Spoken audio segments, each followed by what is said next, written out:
देखिए जी, दुआ जो है ना वो अल्लाह ताला का एक ऐसा करम है, अल्लाह ताला ने एक ऐसा मेहरबानी किया हमें। जैसे कहते हैं ना कि यार एक भूखे को, एक भटके हुए को, एक अकेले को कोई सहारा हो तो दुआ एक वाहिद जरिया है। आप देखें हर मजहब में ये पाई जाती है। कोई एक मजहब ले लें आप, दुआ उसमें शामिल होगी किसी भी सूरत हो, वो रब को मानता हो या ना हो, फिर भी वो दुआ को जो है ना वो अहमियत देता है, दुआ वो जरूर मांगता है, किसी भी सूरत से मांग लेकिन दुआ मांगता है। और मुसलमान को तो दुआ में इबादतों का मगज कहा गया, इतनी इंपॉर्टेंस दी गई है कि आप गौर करें कि ये बात यूं ही है कि अगर मेरे जिस्म पर, मेरे तन पे, मेरे इस बदन पे अगर सर है तो मैं हूं। तो इसी तरीके से दुआ को इबादतों का मगज कहा गया है। दुआ इतनी इंपॉर्टेंस है हमारे लिए, मैं समझता हूं कि अगर किसी ने इबादत की हो और दुआ से महरूम रह गए तो वो आधे में है, मुकम्मल नहीं है, जामिया नहीं है। और इसी तरह हदीस पाक का मफहूम भी है, जो दुआ नहीं मांगता अल्लाह उससे नाराज हो जाता है। देखिए जरा, जो दुआ नहीं मांगता अल्लाह उससे नाराज हो जाता है। तो यूं है कि दुआ की ये भी एक हमारे लिए इंपॉर्टेंस आती है कि हमें दुआ को हर लम्हा मांगना चाहिए। और इसमें एक और चीज अगर आप अपनी नेचुरल और रेगुलर लाइफ में देखेंगे तो आपको पता चलेगा कि आपका सीढ़ियां चढ़ना भी दुआ मांगते हुए है, आपका उतरना भी दुआ मांगते हुए है, आपका सोना भी दुआ मांगते हुए, आपका खाना भी दुआ मांगते, आपका उठना भी दुआ मांगते, आपका बैठना भी दुआ मांगते। हमारे बुजुर्गों ने तो यूं कह दिया कि आप बैतुल खला में भी जा रहे हैं तो दुआ है, आप बाहर आ रहे हैं तब भी दुआ है। तो ये भी एक दलील है कि दुआ इतनी जरूरी थी कि उलमा, सूफिया और मुहक्किकीन ने कदम कदम की दुआओं को याद करवाया हमें। घर से निकलते हुए भी दुआ है। जी बिल्कुल, हर जगह हर अमल करने से पहले दुआ है, बाद चलने से दुआ है।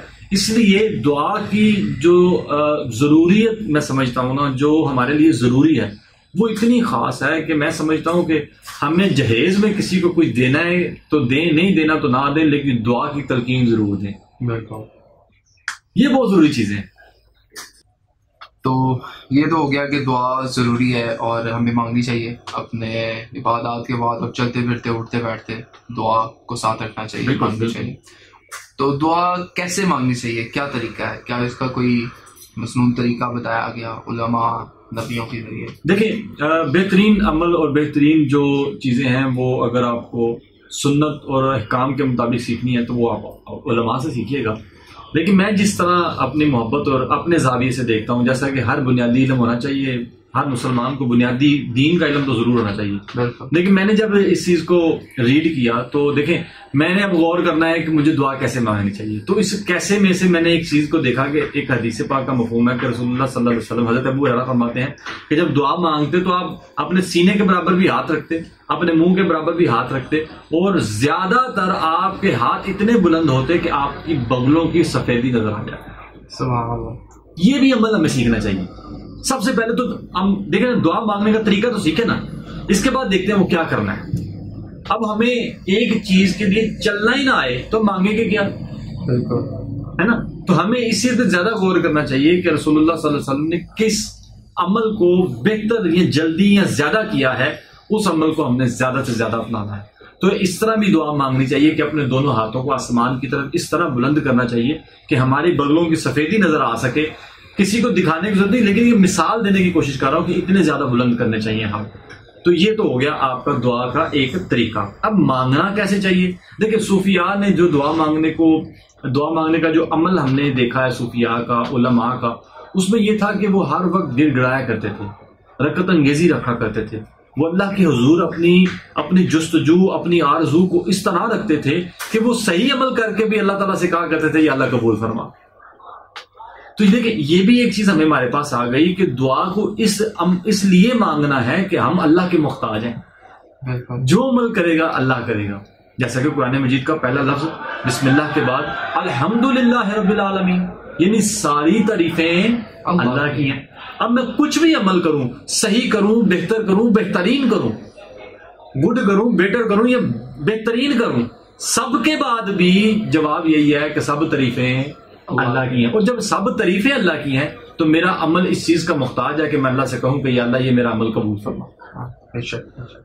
ऐसा ही है ना जी, बिल्कुल। तो इसलिए दुआ इसलिए इस तरह भी मांगनी चाहिए कि हमें अमल करके भी अपने आप को आजिज रखना चाहिए, गरूर और मगरूर नहीं करना चाहिए कि जी मैंने तो नेकी कर ली।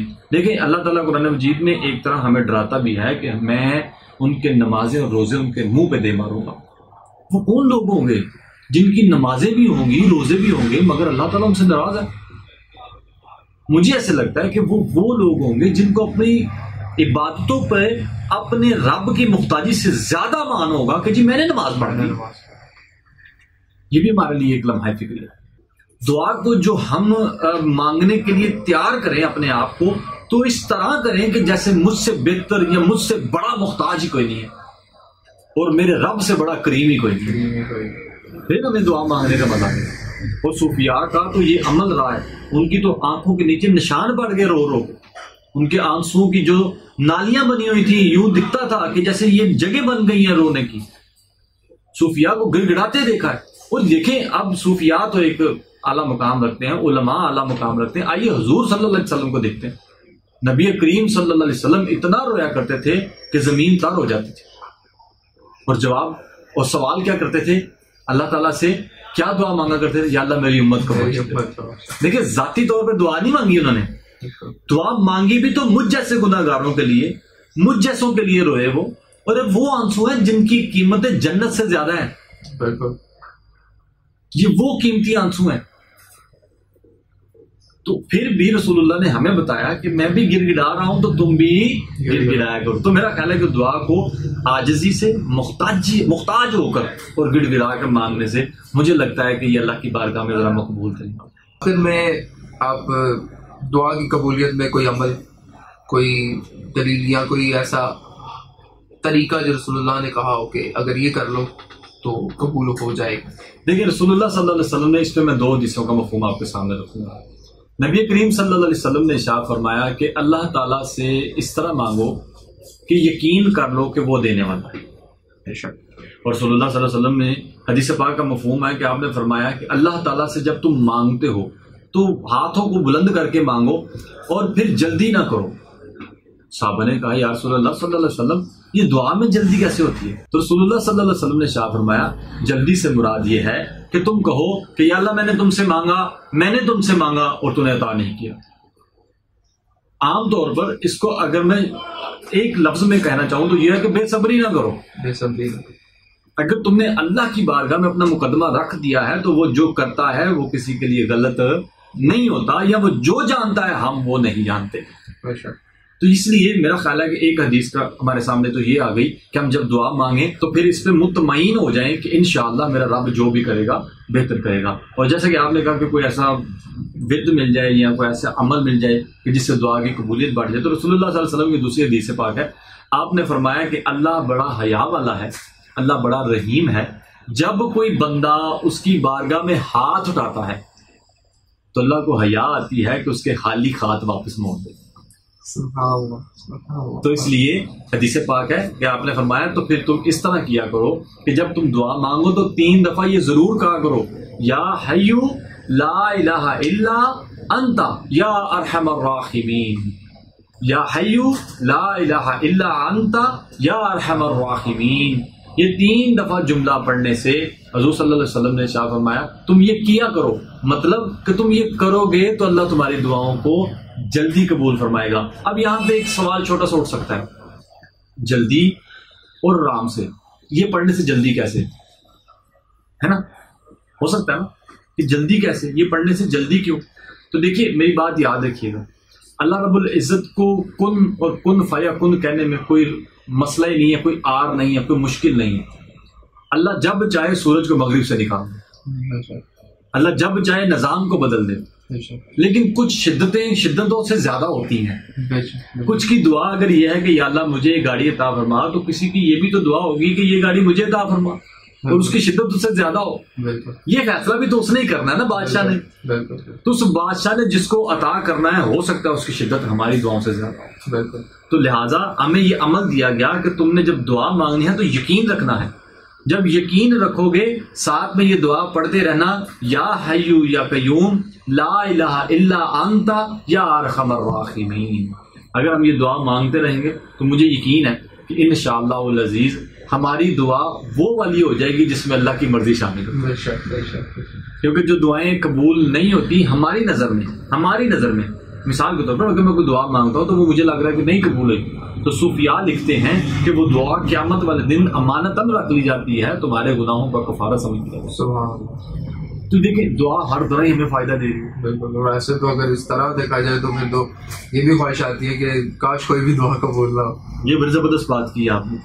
देखिए एक शख्स ऐसा होगा जिसकी कोई दुआ ही नहीं कबूल होगी, उसको दुनिया में बहुत सारा रसवाई वाला मसला हुआ होगा, इतनी परेशानियां उसको मिली होगी कि वो सबसे ज्यादा सताया हुआ होगा। ये रसूलुल्लाह सल्लल्लाहु अलैहि वसल्लम की हदीस पाक का मफहूम है, दुनिया में सबसे ज्यादा सताया हुआ होगा। और क़यामत वाले दिन जब अल्लाह उसे उसकी सताइश, उसकी परेशानियां, आजमाइशों और दुआएं मांगने के बावजूद उसके हालात को अल्लाह रब्बुल इज़्ज़त ने आजमाइश में रखा, उसके बदले में जन्नत का जो खिता देगा ना उसको, वो जब देख कर आएगा तो वापस आएगा, या अल्लाह मुझे एक दफा दोबारा दुनिया में भेजा जाए और मेरी जो कबूल हुई भी थी वो भी कभी ना कबूल करना। सुभान अल्लाह, सुभान। तो देखिए ये अल्लाह ताला की करम नवाजियां हैं कि जब वो अपनी मोहब्बत और अपने रहम और अपने करम का जब किसी को महवर बना लेता है तो फिर उसको दिल का असीर कर देता है, दिल का सैर कर देता है, दिल में उसको मुतमईन कर देता है। और दुनिया में सबसे बड़ी जो अमीरियत है, सबसे बड़ी दुआ की कबूलियत है, वो दिल का सुकून में आ जाता है। तो अल्लाह ताला से दुआ है, अल्लाह ताला हमें दिल का सुकून अता फरमाए और हमारी दुआओं को इस काबिल बना दे कि हम उसकी मर्जी में अपनी मर्जी शामिल कर सकें। बेशक। आमीन। आमीन।